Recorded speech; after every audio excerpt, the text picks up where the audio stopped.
inner child work, that's not healing. That's building a luxury padded self for a character who doesn't exist. You're not comforting a wounded self from the past.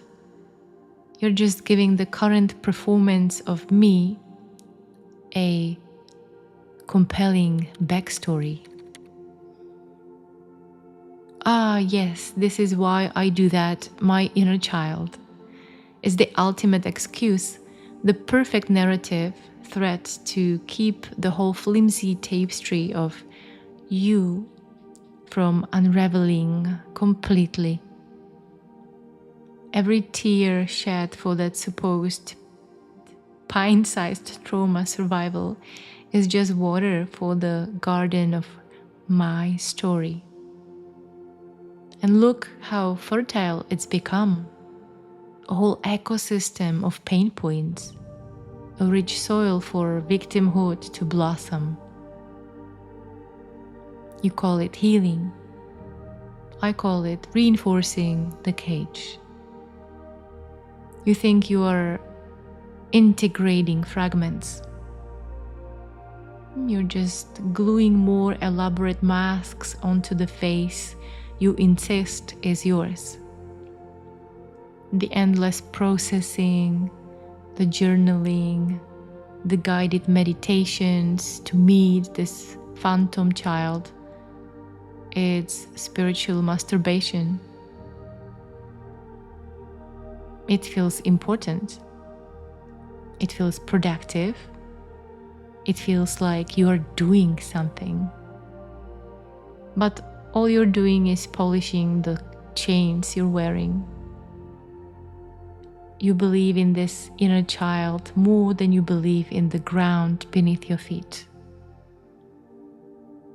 And you've made an idol of your own story, history.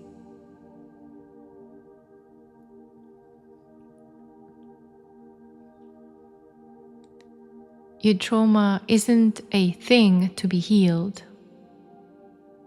It's a story you keep telling yourself, a record stuck on repeat, a comfort blanket you are afraid to drop because then who would you be?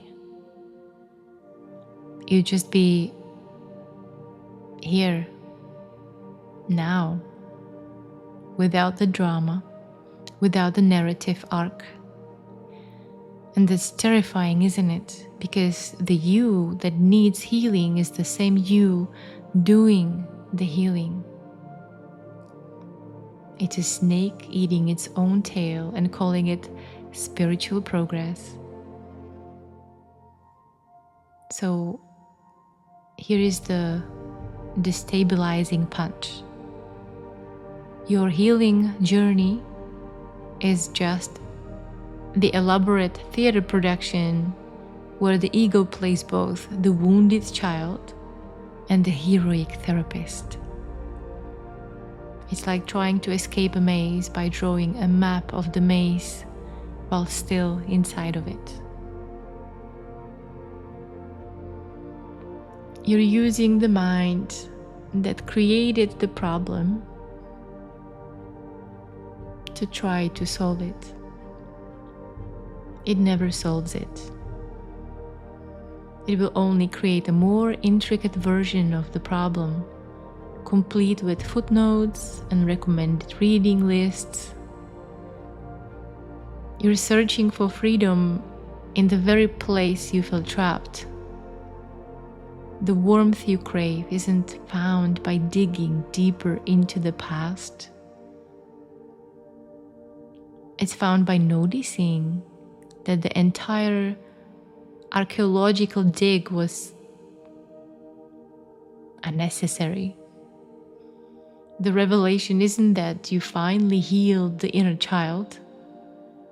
The revelation is that there was no child,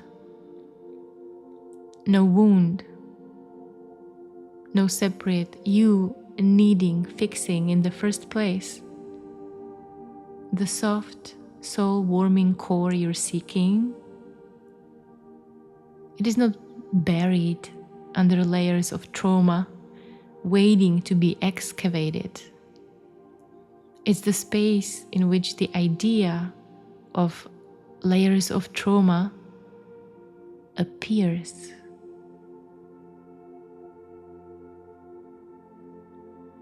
It is the quiet hum beneath the frantic mental chatter about who you were, who you are, and who you need to become.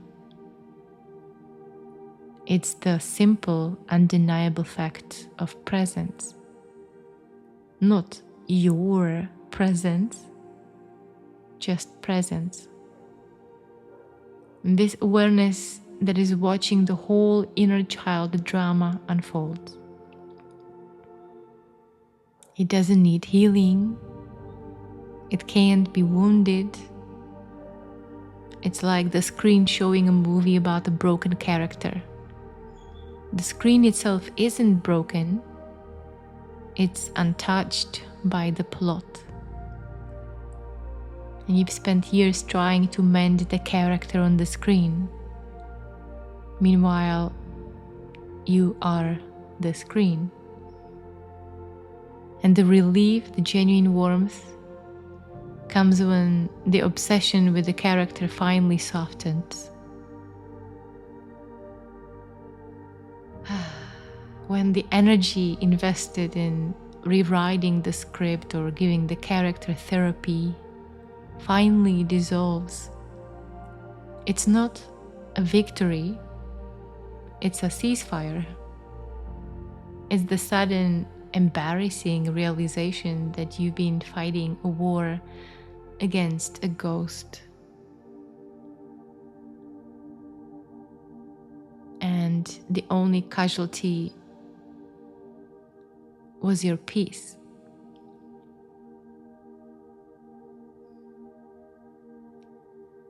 The effortless peace that was always already here, obscured by the elaborate performance of trying to attain it.